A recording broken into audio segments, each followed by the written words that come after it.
A sexta-feira nasceu cinza, com cheiro de terra molhada e café requentado.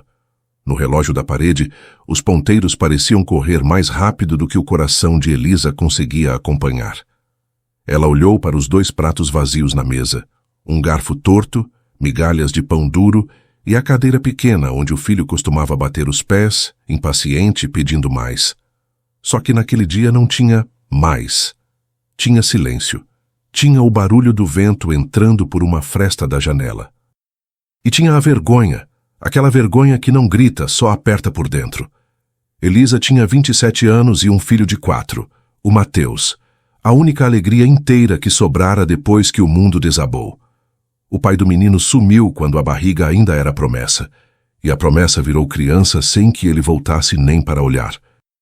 Elisa aguentou firme, como quem segura uma casa com as próprias mãos, vendendo bolo na porta da escola, lavando roupa para a vizinha, capinando quintal em troca de um saco de arroz, aceitando o que aparecia porque mãe solteira no interior não escolhe muito. Só que o interior tem uma crueldade bonita. Te dá céu estrelado e, ao mesmo tempo, te dá língua afiada, julgamento na missa e gente achando que pobreza é pecado. Naquela semana, o dono do quartinho onde ela morava tinha batido na porta com a expressão de quem já decidiu antes de falar. Elisa, eu sinto muito, mas atrasou 2 meses. Eu tenho família também. Até segunda-feira, ou você sai. E saiu deixando poeira no corredor e um ultimato na garganta dela. Segunda-feira estava há 3 dias. 3 dias para arrumar dinheiro que ela não tinha. 3 dias para não colocar o filho na rua. Na noite anterior, Elisa tentou fingir normalidade. Fez mingau ralo, soprou a colher, sorriu para Mateus como se sorriso enchesse barriga. Quando ele dormiu, ela encostou a testa na parede descascada e chorou baixinho para não acordar o menino. Chorou de cansaço, de medo e de um pensamento que a feria mais do que a fome. Eu não posso falhar com ele. Foi por isso que, quando a porta bateu cedo e Dona Nair apareceu, Elisa não estranhou. Dona Nair era a vizinha mais velha do corredor, viúva, de olhar atento e coração que parecia ter espaço para dores alheias. Ela entrou sem cerimônia, viu a mesa vazia, viu os olhos inchados de Elisa e não perguntou primeiro. Só colocou um pacote de feijão em cima da pia e disse: "Eu sei o que você está passando, e eu vim porque ouvi uma conversa que pode salvar vocês." Elisa travou. "Salvar como, Dona Nair?" A velha respirou fundo, como se estivesse prestes a contar um pecado. "O padre Augusto comentou ontem depois da novena. Tem um homem lá para as bandas do sítio São Bento. O nome dele é Antônio Ferraz, fazendeiro. Não é velho, mas é fechado. A casa dele é grande e vazia, e ele está precisando de uma esposa." Elisa soltou uma risada sem humor. "Esposa? Dona Nair, eu preciso é de dinheiro para não ser despejada." "E é isso que eu tô te dizendo." Dona Nair puxou a cadeira e sentou, firme. Ele está disposto a ajudar uma mulher de respeito com um acordo limpo. Ele paga as contas da casa, da comida, dá nome, e em troca ele quer uma mulher que cuide da casa e da mãe dele, que está doente. Não é por amor, é por necessidade. A palavra acordo bateu em Elisa como palma fria. Ela imaginou Mateus dormindo, pequeno demais para entender que o mundo não perdoa mãe pobre. Imaginou o corredor, o despejo, a rua. Imaginou gente olhando e dizendo, bem feito. E imaginou também o peso de se amarrar a um homem que ela nem conhecia. E eu? A voz dela falhou. Eu vou ser o quê? Empregada com aliança? Dona Nair segurou a mão dela com força surpreendente. Você vai ser o que precisar ser para sobreviver. E ninguém aqui vai levantar teu filho do chão se você cair. Eu sei que dói, Elisa, mas dói mais ver um filho com fome. Elisa engoliu seco. Por um segundo pensou em correr. Depois pensou em Mateus. E o instinto de mãe gritou mais alto que o orgulho. Como é que isso funciona? Dona Nair explicou que o padre poderia intermediar. Que seria tudo discreto. Que Antônio não queria falatório. Que o homem tinha fama de justo, mas duro. Diziam que ele tinha amado uma vez e que depois se trancou por dentro. Diziam também que a mãe dele, Dona Sebastiana, era a única pessoa que ainda conseguia arrancar alguma coisa daquele coração. Elisa se levantou e caminhou até a porta do quarto. Olhou Mateus dormindo com a boca aberta, a mãozinha segurando um carrinho quebrado. O peito dela apertou tanto que pareceu não caber ar. Antes de responder, Elisa pensou numa pergunta, daquelas que a gente faz para Deus quando não tem mais ninguém. Eu aceitaria um casamento sem amor para salvar meu filho? E eu quero que você me responda também aqui nos comentários, com sinceridade. Você aceitaria? Porque tem decisão que ninguém entende até sentir o desespero na pele. No fim daquela manhã, Elisa foi à igreja com um vestido simples e os cabelos presos às pressas. A sacristia cheirava vela e madeira antiga. O padre Augusto a recebeu com calma, como quem já viu muitas vidas se quebrarem ali. Filha, Dona Nair me disse, eu só vou falar uma coisa. Isso não é conto de fadas, é um acordo. Mas Deus também trabalha através de acordos quando a gente já não tem mais estrada. Elisa baixou a cabeça. Padre, eu não quero ser julgada. Você já é julgada sem fazer nada, ele disse com doçura. O que importa é o que você faz pelo seu filho. No começo da tarde, uma carroça veio buscá-la. Não era romântica. Não era bonita. Era uma carroça de trabalho com lona e poeira, e o barulho das rodas parecia um aviso. Elisa levou Mateus no colo. O menino perguntou para onde iam. Ela mentiu com voz doce. Para um lugar melhor. A estrada para o sítio São Bento era de terra vermelha, cercada de pasto e eucalipto. O sol estourava no horizonte, mas dentro dela ainda era noite. Quando a carroça passou pelo último trecho de mata e a casa apareceu, Elisa sentiu o estômago virar. A fazenda era grande, bem cuidada, com cerca reta e curral organizado. Tudo ali parecia ter dono firme, mas a casa tinha um silêncio estranho. Não tinha risada, não tinha cheiro de comida, não tinha vida. Era como se alguém tivesse construído um lar e esquecido de morar nele. A porta da varanda abriu devagar. Antônio Ferraz apareceu como se já estivesse esperando há anos. Alto, ombros largos, mãos calejadas, barba por fazer e olhos escuros que não entregavam nada. Ele não sorriu. Não parecia feliz. Parecia cansado. E quando olhou para Elisa, não olhou como homem olhando mulher. Olhou como quem mede uma decisão que pode custar caro. O padre desceu primeiro. Antônio, essa é Elisa, mulher trabalhadora, mãe do Mateus. Antônio olhou para o menino e, por um instante, algo quase humano passou no rosto dele, rápido demais para ser certeza. Mateus, sem entender a tensão, apertou o pescoço da mãe e escondeu o rosto. Então é isso, Antônio disse, a voz grave e seca. Você sabe do combinado. Elisa sentiu a garganta fechar. Se dissesse não, o mundo voltava a ser rua. Se dissesse sim, ela entregava a vida para um desconhecido. Ela respirou fundo, segurando as lágrimas onde ninguém veria. Eu sei, ela respondeu. Eu aceito. Antônio assentiu uma única vez, como quem carimba um papel. O casamento vai ser rápido, sem festa, sem conversa. Até lá você fica no quarto da frente. Meu quarto é nos fundos, cada um no seu canto. Você cuida da casa do menino e da minha mãe. Eu pago o que tiver que pagar. E ninguém mexe com você aqui dentro. Elisa quis perguntar se ele era bom. Quis perguntar se ele era cruel. Quis perguntar se Deus estava vendo aquilo. Mas não perguntou nada. Só segurou o filho mais forte.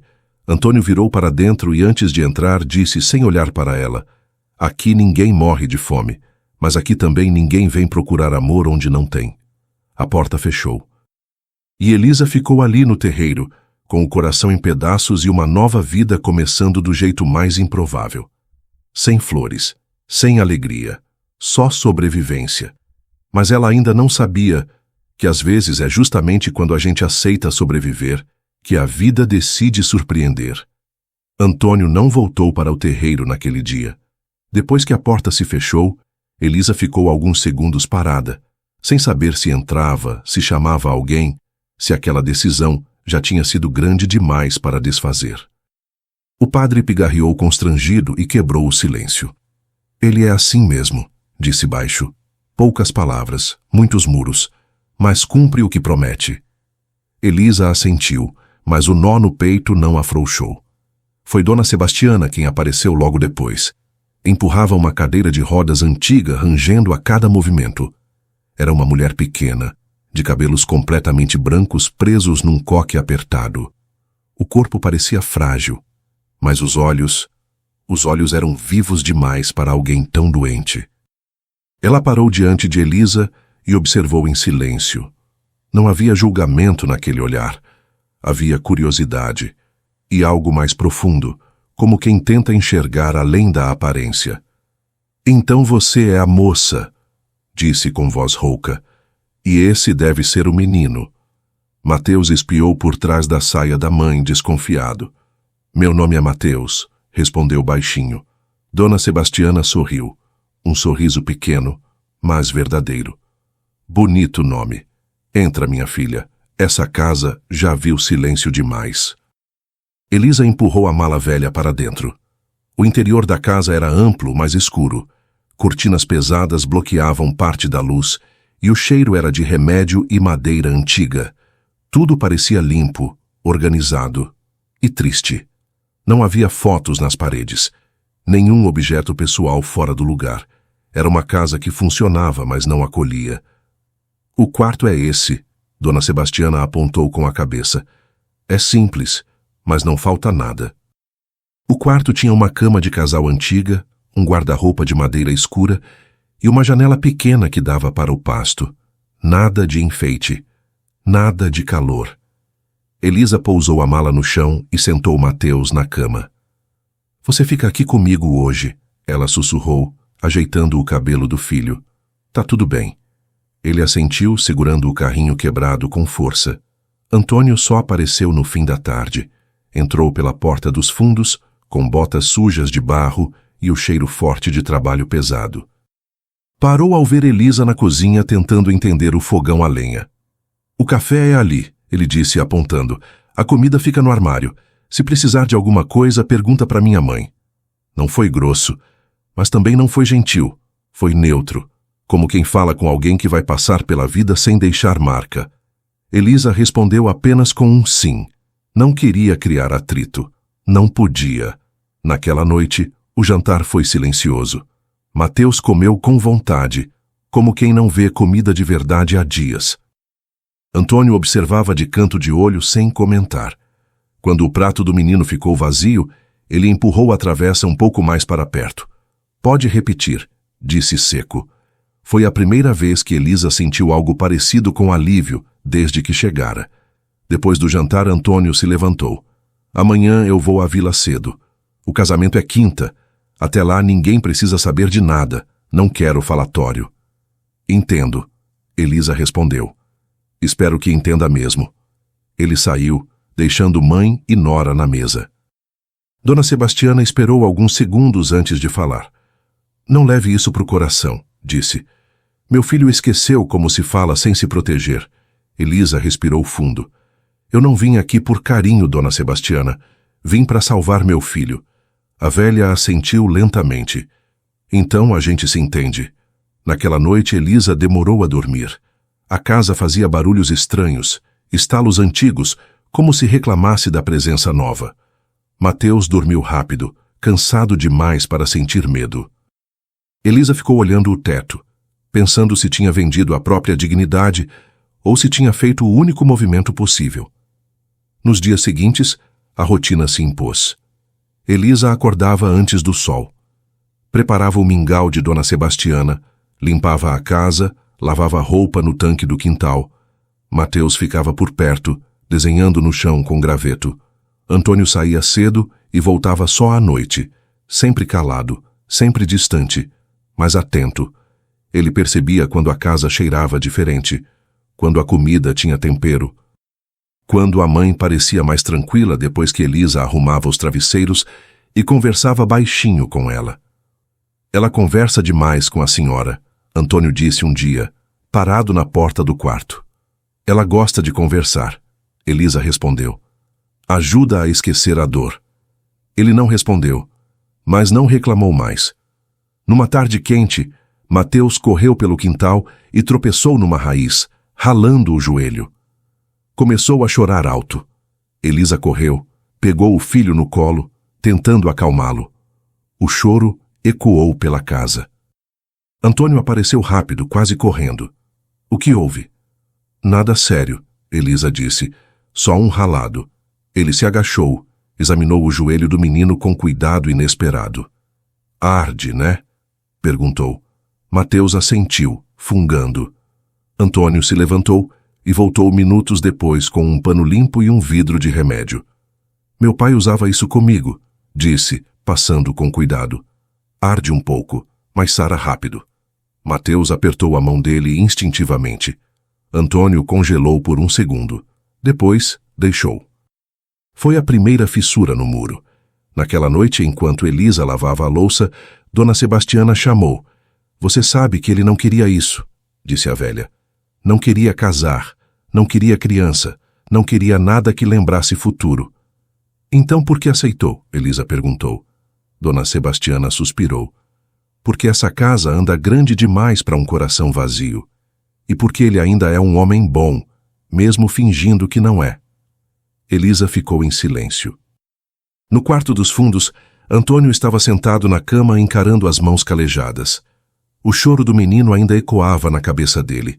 Não era o choro que incomodava, era o que vinha junto com ele. A lembrança de um filho que nunca veio, de um berço que ficou vazio, de um nome que nunca foi usado. Ele tinha concordado com aquele casamento para manter tudo sob controle. Um acordo. Um limite claro.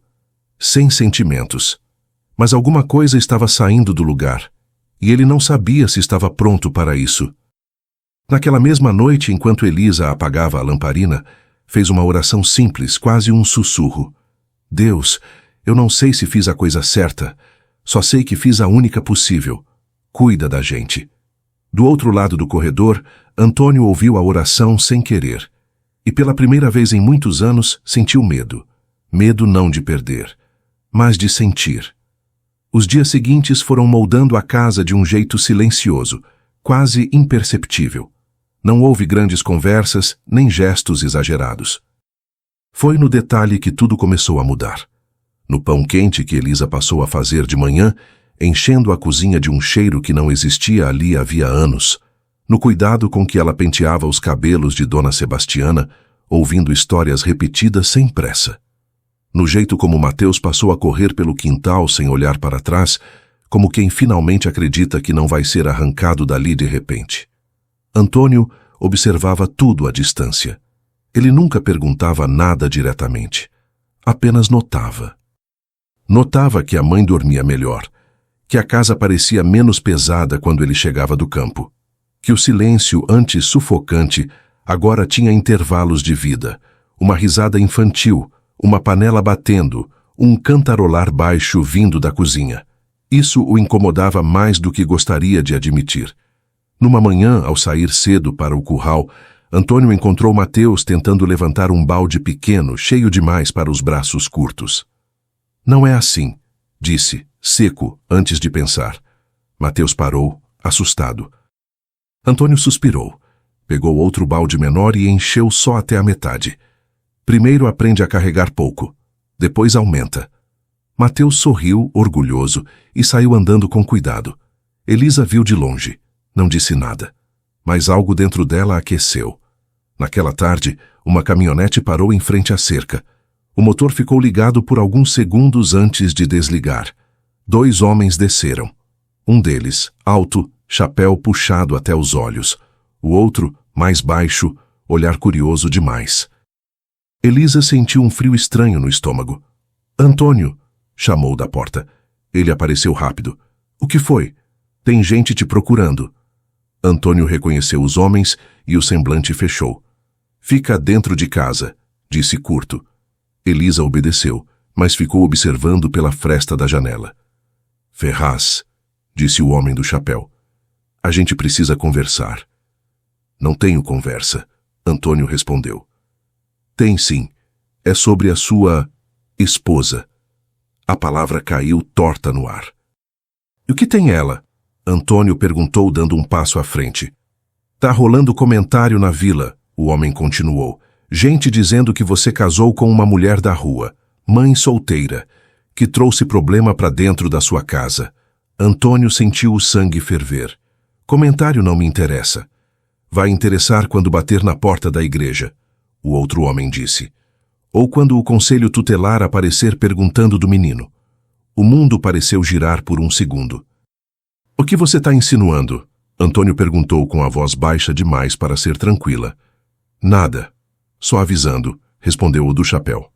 Tem gente dizendo que esse casamento é fachada, que você está escondendo coisa. Interior gosta de história mal contada. Antônio avançou um passo. Os homens recuaram. Saiam da minha terra, ele disse. Agora. Eles voltaram para a caminhonete, mas antes de entrar, o mais baixo se virou. Cuidado, Ferraz. O que começa como fofoca vira processo rápido. Quando o carro sumiu na estrada, Antônio ficou parado, os punhos cerrados. Elisa abriu a porta devagar. O que eles queriam? Antônio demorou a responder. Nada que você precise se preocupar, disse, mas a voz não convenceu nem a ele mesmo. Naquela noite, o jantar foi mais silencioso que o normal. Mateus percebeu o clima pesado e comeu quieto, olhando de um para o outro. Dona Sebastiana quebrou o silêncio. A vila não gosta do que não entende, disse. Que não perdoa a mulher que não cabe nas caixinhas deles. Elisa abaixou os olhos. Se eu estiver causando problema, começou. Não está. Antônio interrompeu, firme. O problema é de quem fala. Mas quando se levantou da mesa, levou o peso daquelas palavras junto. No quarto dos fundos, Antônio passou a noite em claro. Pensou no passado, no motivo pelo qual nunca quis família. Pensou no risco que tinha assumido sem calcular. Pensou, sobretudo, em Mateus. Na possibilidade absurda de alguém tirar aquele menino dali só para provar um ponto.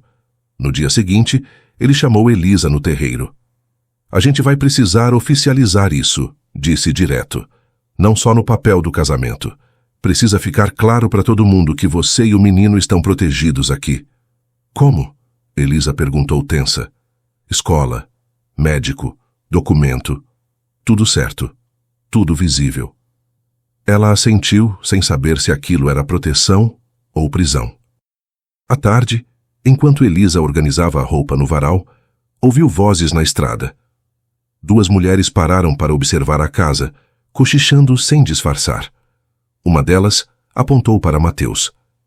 Esse é o menino dela, disse alto o suficiente. Dizem que nem sabe quem é o pai.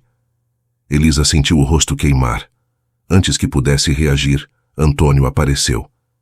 Se querem olhar, olhem de longe, disse. Aqui não é circo. As mulheres se afastaram, murmurando. Elisa ficou imóvel. Eu não quero isso para você, ela disse com a voz baixa. Nem pro Mateus. Antônio a encarou por alguns segundos. Pela primeira vez, havia algo além de controle naquele olhar. Eu também não, respondeu. Naquela noite, Mateus teve um pesadelo.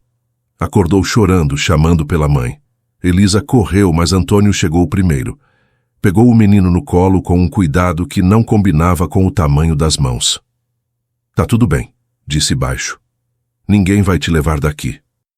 Mateus se agarrou ao pescoço dele e adormeceu de novo.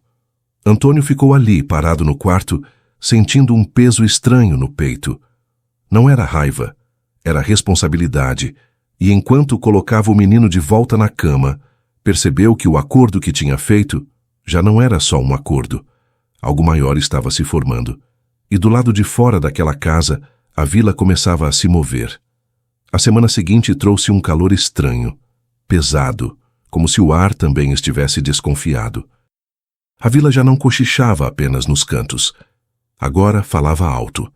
Elisa sentia nos olhares quando ia à venda, no silêncio que se formava quando entrava na igreja com Mateus pela mão. O interior tinha esse dom cruel de transformar curiosidade em sentença. Antônio percebeu primeiro nos negócios. Um fornecedor atrasou a entrega sem explicação. Outro apareceu cheio de cautela, falando demais, perguntando de menos. Até o capataz comentou constrangido que tinha gente dizendo que a fazenda estava diferente. Diferente como? Antônio perguntou. Com problema, respondeu o homem, evitando o olhar. Naquela noite, Antônio voltou mais cedo do campo. Encontrou Elisa sentada na varanda descascando milho, o rosto cansado demais para disfarçar. Aconteceu alguma coisa? Ele perguntou. Elisa respirou fundo. Fui na escola ver vaga para o Mateus, disse. A diretora pediu certidão, perguntou do pai. Perguntou demais. Antônio apertou os lábios. E você disse o quê? A verdade, ela respondeu. Que o pai não está presente. Que eu sou casada agora. E ela acreditou? Elisa deu de ombros. Não sei. Mas olhou como se estivesse anotando tudo na cabeça. O silêncio caiu entre eles. Na manhã seguinte, a confirmação veio do jeito mais cruel possível. Uma caminhonete branca, com o símbolo do Conselho Tutelar pintado na porta, estacionou em frente à casa. Elisa sentiu o chão sumir. Antônio, chamou, a voz tremendo. Ele saiu rápido, enxugando as mãos na calça. 2 pessoas desceram do carro. Uma mulher de postura rígida, pasta debaixo do braço, e um homem mais jovem, olhar atento demais. Senhor Antônio Ferraz, a mulher perguntou. Sou eu. Recebemos uma denúncia anônima, ela continuou. Precisamos conversar sobre a situação da criança que vive aqui. Elisa sentiu o corpo gelar. Mateus apareceu atrás dela, confuso.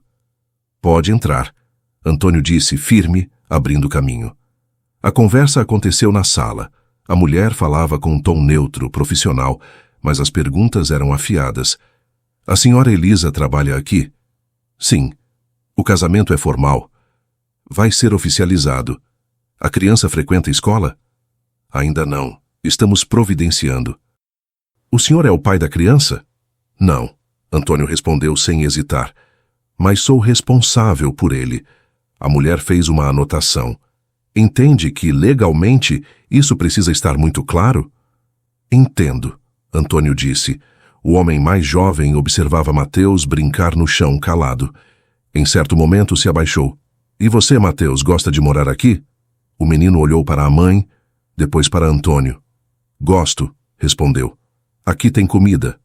E ninguém briga comigo. O coração de Elisa quase saiu pela boca. Depois de mais algumas perguntas, a mulher fechou a pasta. Vamos acompanhar o caso, disse. Não é uma visita punitiva, é preventiva. Mas precisamos garantir que tudo esteja regularizado. Quando o carro saiu, Elisa desabou. Sentou no chão da cozinha, o rosto entre as mãos, chorando como não chorava desde a noite do despejo. Eu sabia, ela soluçava. Eu sabia que isso ia acontecer. Eu trouxe problema para sua casa. Vão tirar meu filho de mim. Antônio se ajoelhou diante dela. Olha para mim, disse segurando o rosto dela com cuidado. Ninguém vai tirar o Mateus de você, não enquanto eu estiver aqui. Ela o encarou, os olhos vermelhos. Você não tem obrigação nenhuma, disse. Isso tudo começou como um acordo. Você pode desistir. Antônio ficou em silêncio por alguns segundos.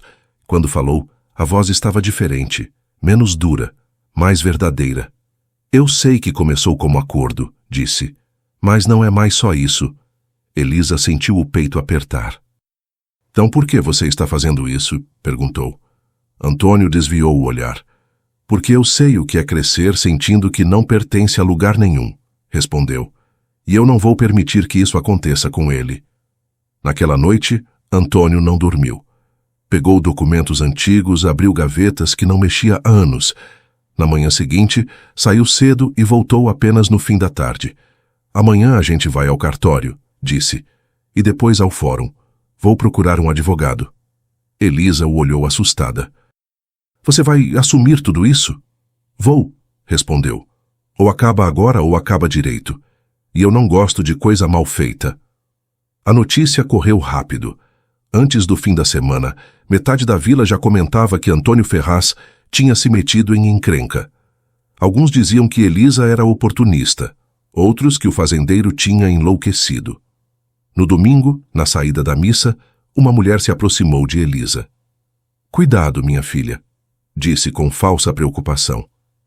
Homem nenhum faz isso de graça. Elisa voltou para casa com o estômago embrulhado. Naquela noite ela encontrou Antônio sentado no escuro da varanda, olhando para o nada. Se você quiser ir embora, ele disse sem olhar, eu não vou impedir. Ainda dá tempo. Elisa sentou ao lado dele. Eu não quero ir embora, respondeu. Eu só tenho medo. Antônio assentiu devagar. Eu também. E ali, sentados lado a lado, os dois entenderam que o maior risco não era o que a vila dizia, nem o que o conselho podia fazer. O maior risco era o que estava crescendo entre eles, porque quando um acordo começa a virar sentimento, o mundo trata de testar. A tensão que pairava sobre a casa deixou de ser invisível. Ela passou a ocupar os cômodos, sentar à mesa, deitar nos quartos. Elisa sentia isso no jeito que Antônio demorava mais no campo, no silêncio pesado das noites, no modo como Mateus começou a ficar quieto demais. Na terça-feira, o advogado chegou. Era um homem magro, de óculos finos e pasta surrada. Sentou-se à mesa da cozinha, pediu café e foi direto ao ponto. A situação é delicada, disse, mas não é impossível. Elisa segurava a caneca com tanta força que os dedos ficaram brancos. Se o casamento for oficializado e o senhor declarar intenção de guarda afetiva, já muda tudo, continuou o advogado. Mas preciso ser sincero. Se houver denúncia consistente de instabilidade emocional ou financeira, o conselho pode pedir afastamento temporário da criança. Temporário? Elisa quase não conseguiu falar. Isso significa tirar meu filho de mim. Significa, respondeu ele sem rodeios. Antônio se levantou abruptamente. Então faz o seguinte, disse andando pela cozinha. O que precisa para ninguém encostar um dedo naquele menino? O advogado respirou fundo. Registro do casamento, matrícula escolar imediata, comprovação de renda e, principalmente, ele hesitou, estabilidade do casal. Elisa sentiu o golpe. Como assim estabilidade? Perguntou. Eles vão observar, respondeu o advogado. Se existe afeto real, rotina, segurança emocional. Se isso parecer só um arranjo forçado, o risco aumenta. Depois que o advogado foi embora, a casa ficou em silêncio absoluto. Mateus brincava no quintal alheio a tudo. Elisa o observava pela janela, o coração esmagado. Eu não consigo fingir, ela disse finalmente. Não desse jeito. Antônio a encarou. Então não finge. Antônio, a voz dela falhou. E se eles perceberem que eu estou aqui por medo? E se isso colocar meu filho em risco? Ele passou a mão pelo rosto cansado. Eu também tenho medo, disse. Medo de fazer tudo isso e no fim você ir embora. Ela virou-se para ele surpresa. Ir embora?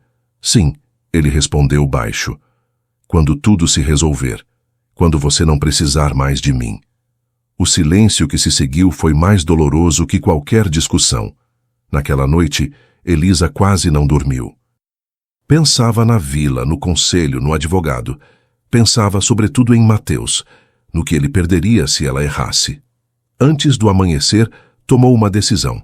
Arrumou uma pequena mala, poucas roupas, os documentos, o dinheiro que tinha guardado em segredo, pouco, mas suficiente para alguns dias. Quando Antônio acordou, encontrou a casa estranhamente silenciosa. Elisa estava na varanda, a mala ao lado. O que é isso? Ele perguntou, o coração disparando. Eu vou embora, ela disse sem conseguir olhá-lo nos olhos. Antes que isso piore. Você enlouqueceu, ele rebateu. E o Mateus? Justamente por ele, respondeu, com lágrimas escorrendo. Se eu sair agora, não vão poder dizer que você usou uma criança para se proteger. Não vão poder tirar ele de mim por causa de um casamento mal resolvido. Antônio sentiu o peito arder. E você acha que fugir resolve? Perguntou. Eu não estou fugindo, ela disse. Estou protegendo meu filho. Nesse momento, Mateus apareceu na porta, segurando o brinquedo de madeira que Antônio tinha feito para ele. Mãe, você vai para onde? Perguntou. Elisa se ajoelhou abraçando o menino com força. Para um lugar onde a gente vai ficar bem, meu amor. Mateus olhou por cima do ombro da mãe para Antônio. Ele vai com a gente? Perguntou. A pergunta atravessou os dois como uma lâmina. Antônio se aproximou devagar. Mateus, disse, agachando-se, você confia em mim? O menino assentiu. Então escuta, Antônio continuou. Ninguém aqui quer separar vocês, mas fugir agora só vai fazer parecer que vocês não estão seguros comigo. E isso sim pode dar motivo para alguém levar você embora. Elisa fechou os olhos desesperada.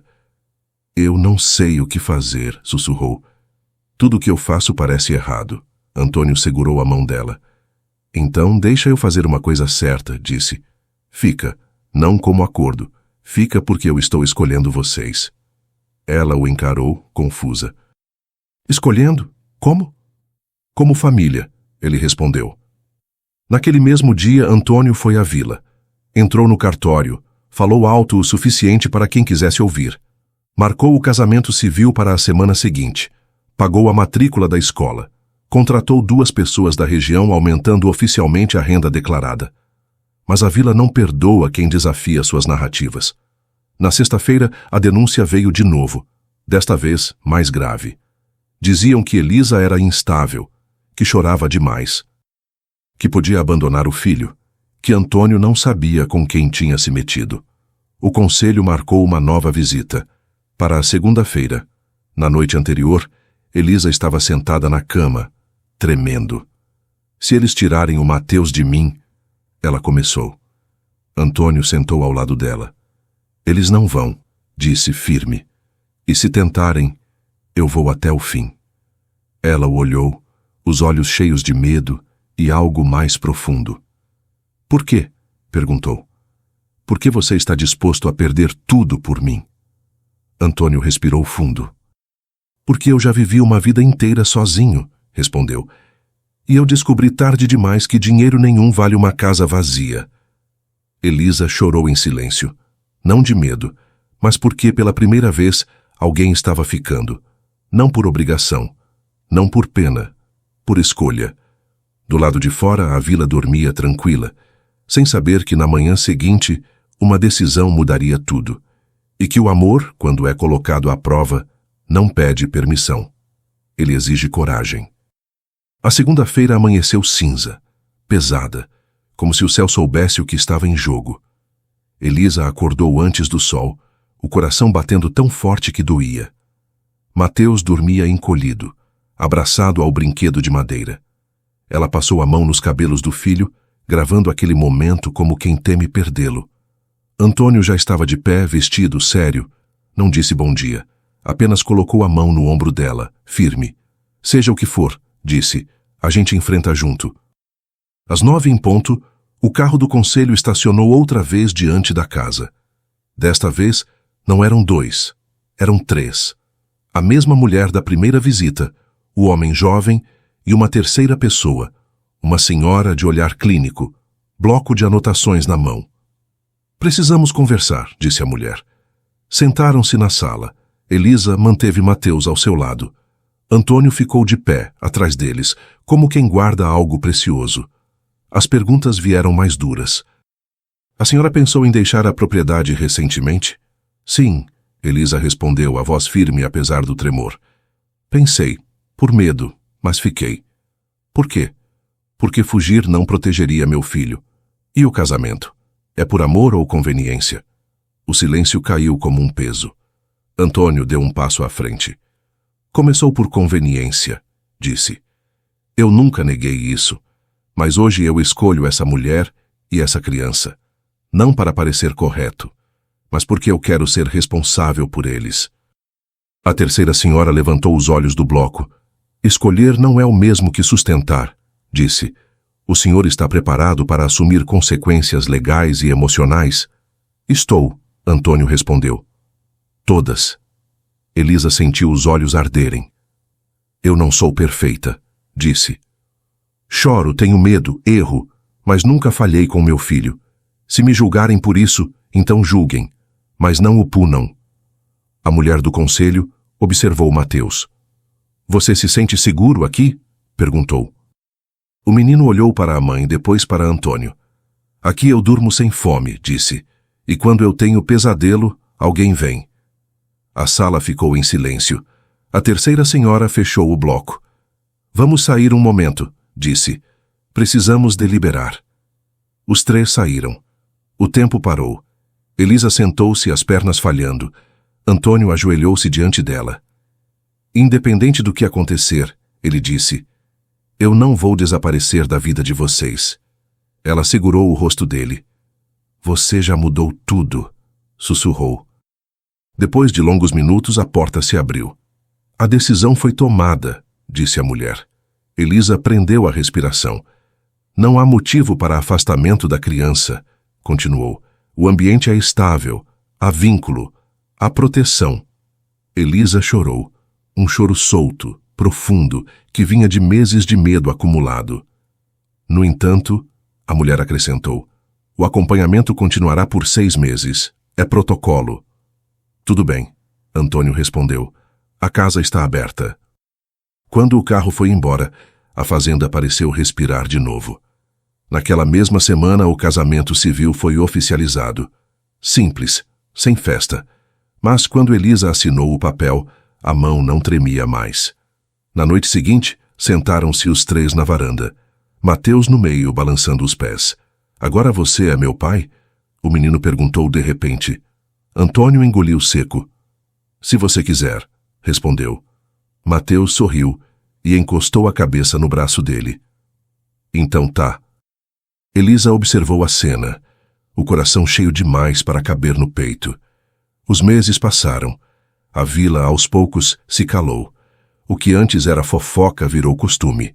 O que era desconfiança virou respeito. Numa tarde quente de primavera, Elisa sentiu um enjoo estranho. Achou que fosse cansaço. Não era. Quando contou a Antônio, a voz mal saiu. Eu acho que estou grávida. Ele demorou a reagir. Depois, sentou-se devagar, como se o mundo tivesse mudado de lugar. Tem certeza? Perguntou. O médico confirmou hoje. Antônio levou as mãos ao rosto. Chorou. Não de medo, de gratidão. Eu nunca achei que isso fosse possível, disse. Nunca planejei nada disso. Elisa sorriu. Nem eu. O bebê nasceu no verão seguinte, forte, chorando alto. Mateus segurou o irmão no colo com cuidado solene. Ele é nosso, disse, orgulhoso. Anos depois, quando alguém perguntava como tudo começou, Elisa respondia sempre do mesmo jeito. Começou com medo, mas virou escolha. Porque aquela mulher que um dia concordou em casar apenas para sobreviver, descobriu que sobreviver era só o primeiro passo. O que veio depois foi amor. Do tipo que não nasce fácil, mas quando nasce, fica.